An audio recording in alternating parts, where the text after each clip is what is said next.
Hello friends, तो आज की इस वीडियो में मैं आपको बताने जा रही हूँ कि procedure and application of the affinity chromatography. ठीक है, तो मैंने ऑलरेडी स्टेप्स को ऐसे एनलिस्ट कर ही लिए हैं। मुझे अब बाकी इलाबोरेट करना है कि मैं ऐसे आपको समझा रही हूँ।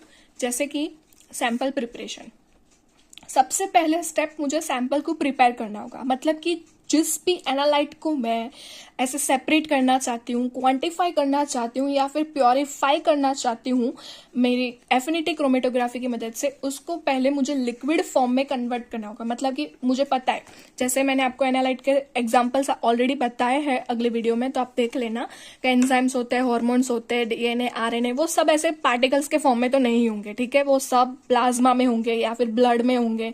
तो उस हिसाब से मुझे सैंपल प्रिपरेशन करना है। मैं एक स्पेसिफिक क्वांटिटी लूंगी। स्पेसिफिक क्वांटिटी तो आपको लेनी ही है सबसे पहले। बाद में आपको क्या करना होगा, स्पेसिफिक क्वांटिटी को आपको सेंट्रीफ्यूगेशन करना होगा। सेंट्रीफ्यूगेशन करोगे तो आपका क्या होगा, फेज सेपरेशन होगा। जो भी सॉलिड पार्टिकल्स या फिर इंप्योरिटी अगर प्रेजेंट है आपके जो भी सैंपल प्रिपेयर लेना है या फिर आपको जो भी लिक्विड कलेक्ट किया है उसमें, तो वो अलग हो जाएगी। ठीक है, अगर आप जिस भी फेज को सेपरेट कर सकते हैं with the help of the centrifugation, तो वो भी आप कर सकते हैं। जैसे कि आपको ब्लड में से सिर्फ और सिर्फ एंजाइम से लेना है। ठीक है, तो एंजाइम्स आप अगर कलेक्ट कर सकते हैं सेंट्रीफ्यूगेशन की मदद से, तो आप सिर्फ और सिर्फ एंजाइम से ले सकते हैं। प्लाज्मा को और ब्लड को सेंट्रीफ्यूगेशन की मदद से दूर भी कर सकते हैं। जैसे आरबीसी निकाल देंगे तो क्या हो जाएगा, मेरा प्लाज्मा बन जाएगा, सीरम बन जाएगा। तो वो भी कर सकते हैं। अपने हिसाब से जो जिस तरह की भी रिक्वायरमेंट होगी उस तरह से आप सैंपल प्रिपरेशन करेंगे। सबसे पहले आपको ये लिखना होगा कि सैंपल प्रिपेयर करना है। जो भी मेरा सैंपल होगा उसको मैं पहले कलेक्ट करूंगी एक स्पेसिफिक क्वांटिटी में, उसको सेंट्रीफ्यूगेशन के लिए ले जाऊंगी, जिसकी मदद से जो भी सॉलिड पार्टिकल ऑफ इम्प्योरिटीज होगी उसको मैं रिमूव कर सकूंगी। तब जाकर अब कलेक्ट कर लिया, फिर भी मैं अपनी श्योरिटी के लिए एक बार फिल्ट्रेशन करूंगी तो मेरा प्योर फॉर्म ऑफ एनालाइट और सैंपल रेडी है। तो मैंने सैंपल प्रिपरेशन कर लिया है। अब मैं क्या करूंगी, इक्विलिब्रियम करूंगी। सबसे पहले मैंने यहाँ पे इक्विलिब्रियम दूसरा स्टेप बताया हुआ है, बट आपको क्या लगना होगा दूसरा स्टेप यहाँ पे कि पैकिंग करूंगी। जो भी स्टेशनरी फेज है ना, स्टेशनरी फेज ऑफ मटेरियल आपको कॉलम में फिल करना है। बराबर, पहले आपको क्या करूंगे, जो कॉलम होंगी वो प्योरीफाइड फॉर्म में, मतलब कि उसमें कुछ किसी भी तरह के सॉलिड पार्टिकल या फिर किसी भी तरह के इम्प्योरिटीज नहीं प्रेजेंट हो जाए, वो भी प्योरीफाइड स्टेराइल फॉर्म में होनी चाहिए। सबसे पहले आपको ग्लास वुड अंदर डालना है। ग्लास वुड या फिर कॉटन डाल सकते हैं, उस तरह से नहीं, बेस में, सबसे बेस में ये होते हैं ना कॉलम जैसे कि ये। ठीक है, तो आप यहाँ पे पहले पैकिंग करेंगे इस तरह। फिर आप क्या करेंगे, स्टेशनरी फेस को ऐसे फील करेंगे, पॉर करेंगे। ठीक है, स्टेशनरी फेस को पॉर करेंगे, थोड़ी देर स्टैंड होने दें, जिस तरह से वो क्वांटिटी एक दूसरे के साथ ऐसे कॉम्पैक्ट बनती जाएगी, सेटल होती जाएगी। फिर अगर आपको लगता है ठीक है, तो आप थोड़ी क्वांटिटी ऑफ मोबाइल फेस क्या करेंगे, ऐड करेंगे, जिसकी मदद से क्या होगा, थोड़ा इक्विलिब्रियम जैसा सेट होगा। तो आप मोबाइल फेस थोड़ी क्वांटिटी ऑफ ऐड करेंगे, एक्स्ट्रा वाला मोबाइल फेस यहाँ पे रिमूव कर देंगे। मैं आपको एक्चुअल वाली पैकिंग बता रही हूँ।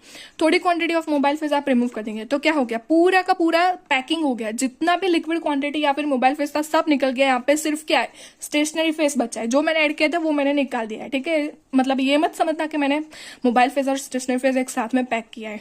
जो मैंने ऐड किया वो मैंने निकाल दिया। अगर कोई इंप्योरिटी होगी जिसकी पोलैरिटी मोबाइल फेस के साथ मैच हो रही है तो वो भी निकल जाएगी, या फिर मैं उस तरह का कोई सॉल्वेंट यूज करूंगी जिससे मेरी इंप्योरिटी जो भी होगी वो निकल सके मेरी पैकिंग में से। तो अभी मैंने निकाल दी। अब यहाँ पे मेरे सिर्फ और सिर्फ स्टेशनरी फेज है, और अब मुझे जब पता चला सिर्फ और सिर्फ स्टेशनरी फेज है, फिर से मैं यहाँ पे कॉटन की मदद से पैक कर दूंगी। ठीक है, अब जाकर मुझे क्या करना है, इक्विलिब्रियम लाना है। अब जाकर मुझे क्या करना है, इक्विलिब्रियम लाना है। इक्विलिब्रियम कैसे आएगा, इक्विलिब्रियम लाने की वजह यह है, मैं इक्विलिब्रियम जितना भी एनवायरमेंट का इक्विलिब्रियम सेट करूंगी ना, वो मेरा binding time between the solute and stationary phase reduce हो जाएगा। मतलब कि जल्दी से इंटरेक्शन हो जाएगी with the help of affinity. ठीक है, जल्दी से इंटरेक्शन होगी, जल्दी से मैं उसको सेपरेट आउट और क्वांटिफाई कर सकूंगी। मतलब कि जो मेरा प्रोसीजर टाइम है वो रिड्यूस हो जाएगा। मतलब ये time consuming and tedious procedure नहीं रहेगा। इसीलिए मुझे इक्विलिब्रियम सेट करना है। तो इक्विलिब्रियम मैं कैसे सेट कर सकती हूँ, by with the help of the buffer addition. मैं यहाँ पे सैंपल को लोड करूं उससे पहले मुझे बफर को लोड करना पड़ेगा। मैं अपने हिसाब से अपनी पीएच या फिर अपने एनालाइट और एनालाइट और स्टेशनरी फेज के सिलेक्शन के बेस पे अपना बफर एडिशन करूंगी। लाइक मुझे 6.5 का करना है या फिर 7.5 का करना है, अपने हिसाब से मैं बफर प्रिपरेशन करके मुझे जो भी एनवायरमेंट चाहिए मैं बफर का एडिशन करके इक्विलिब्रियम अचीव कर लूंगी, जिसकी मदद से मेरा बाइंडिंग टाइम क्या होगा, रिड्यूस हो जाएगा। ठीक है, फिर मैं क्या करूंगी, सैंपल को लोड करूंगी। सैंपल को लोड मैंने किया ऐसे। सैंपल को लोड मैंने कैसे किया, जो मैंने सैंपल प्रिपेयर किया हुआ है उसी सैंपल को मैं यहाँ पे लोड कर रही हूँ। ठीक है, तो मैं उसको थोड़ा टाइम दूंगी। ये जो भी होगा ना सैंपल, वो लिक्विड फॉर्म में ही होगा, तो वो तुरंत यहाँ से एब्जॉर्ब होके पास आउट होना स्टार्ट करेगा। सपोज कि यहाँ पे मेरे जितने भी सरफेस पे लिगेंड प्रेजेंट थे उसके साथ मेरा एनालाइट बाइंड होना शुरू कर देगा। मतलब कि यहाँ पे एक्चुअली मेरी एफिनिटी वाली प्रोसीजर टेकआउट कर रही है। ठीक है, तो यहाँ पे बाइंडिंग इंटरेक्शंस होनी स्टार्ट हो गई है। अब मैं उसको थोड़ी देर के लिए स्टैंड होने दूंगी, क्योंकि वो इंटरेक्शन टेक प्लेस कर रही है ना।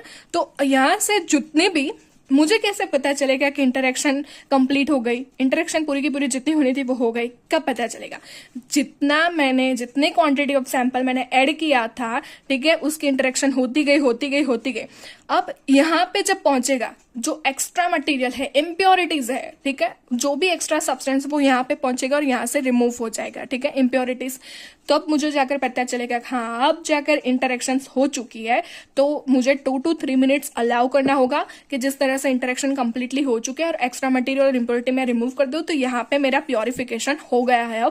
अब मैं जाकर करूंगी सेपरेशन। अब मुझे वो जो भी एनालाइट इंटरेक्शन में थे अंदर, उसे मुझे सेपरेट करना है। मैंने आपको ऑलरेडी ये प्रिंसिपल में बहुत अच्छे से समझाया हुआ है। उसी हिसाब से मैं मोबाइल फेज की मदद से इल्यूशन करा रही हूँ। इल्यूशन में मैं कैसे कराऊंगी, 2 चीजों से। या तो मैं मोबाइल फेज की कंपोजिशन चेंज कर रही हूँ, मतलब कि मैं अल्टरनेटिव्स यूज कर रही हूँ कि जिसकी affinity towards my stationary phase और लिगेंड सबसे ज्यादा हो, कंपैरेटिवली एनालाइट। ठीक है, एनालाइट से भी ज्यादा होनी चाहिए। तब जाकर वो एनालाइट को हटा के वो खुद स्टेशनरी फेज के साथ बाइंड हो जाएंगे और मेरा एनालाइट जो होगा वो सेपरेट हो सकेगा। या तो फिर मैं पीएच को चेंज कर सकती हूँ। पीएच आपको पहले प्रिंसिपल की जो मेरी फर्स्ट वाली वीडियो है वो आपको देखनी पड़ेगी, तब जाकर आपको समझ में आएगा कि मैं क्या बोल रही हूँ अभी।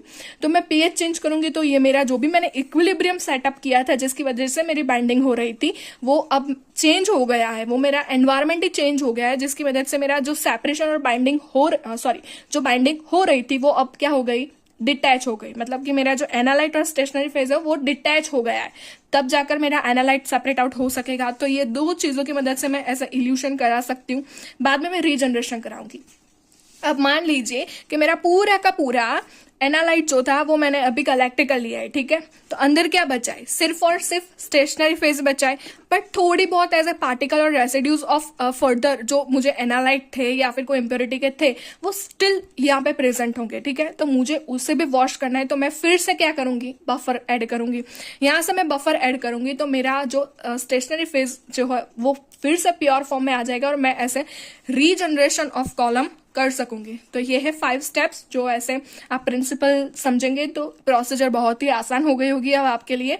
तो आप समझिएगा पहले प्रिंसिपल, बाद में प्रोसीजर समझ लीजिएगा। सॉरी, ऐसे मिस्टेक होती रहती है। अब जाके बात कर रही हूँ मैं ऐसे एप्लीकेशन बहुत ही ईजी है। आपको 2 लाइन में ऐसे लिख सकते हैं, क्योंकि आपने ऑलरेडी स्टेशनरी फेज है, प्रिंसिपल है, प्रोसीजर है, डायग्राम है, वो सब एक्सप्लेन कर दिया है। तो एप्लीकेशन ऐसे शॉर्ट होगी तो थोड़ा बहुत चल जाएगा। अगर आपको डिटेल में इलाबोरेट करनी है 5x में, तो आप दूसरा कोई ऑनलाइन सोर्स देख सकते हैं जिसमें बहुत सारी एप्लीकेशन ऑफ एफिनिटी क्रोमेटोग्राफी दी हुई है। ठीक है, सबसे पहले मैं वीडियो की फर्स्ट सेकेंड से बोलती आ रही हूँ कि मैं ये किस काम के लिए एफिनिटी क्रोमेटोग्राफी कर रही हूँ, प्योरिफिकेशन, सेपरेशन एंड क्वांटिफिकेशन। ठीक है, यही चीज है। आइसोलेशन, जिसको मैं सेपरेशन भी बोल सकती हूँ, मुझे आइसोलेट करना है। आइसोलेशन का मतलब क्या होता है, मिक्सचर ऑफ कंपाउंड्स में से मुझे कोई एक स्पेसिफिक कंपाउंड प्योर फॉर्म में चाहिए तो उसे मैं आइसोलेशन बोलूंगी। तो यही चीज है सेपरेशन वाली।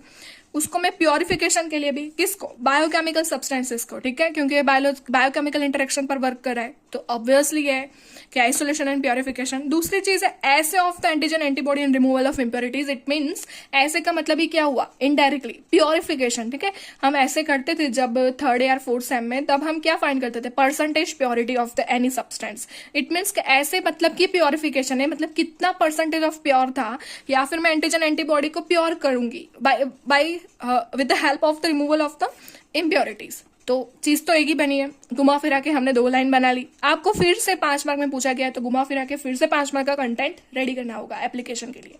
बाकी तो जितना मैंने वीडियो में बताया है, एक्सप्लेन किया है, आई होप आपको समझ में आया होगा। अगर आया है, आपको मेरी वीडियो अच्छी लगी हो तो लाइक एंड सब्सक्राइब ज़रूर से कीजिए, जिसकी मदद से मुझे मोटिवेशन मिले और मैं और टॉपिक्स को इतनी अच्छी तरह से समझा सकूं। अगर कोई क्वेरी है तो आप मुझे बेझिझक कमेंट कर सकते हैं और पूछ सकते हैं, मैं आपको डेफिनेटली आंसर दूंगी। Thank you so much.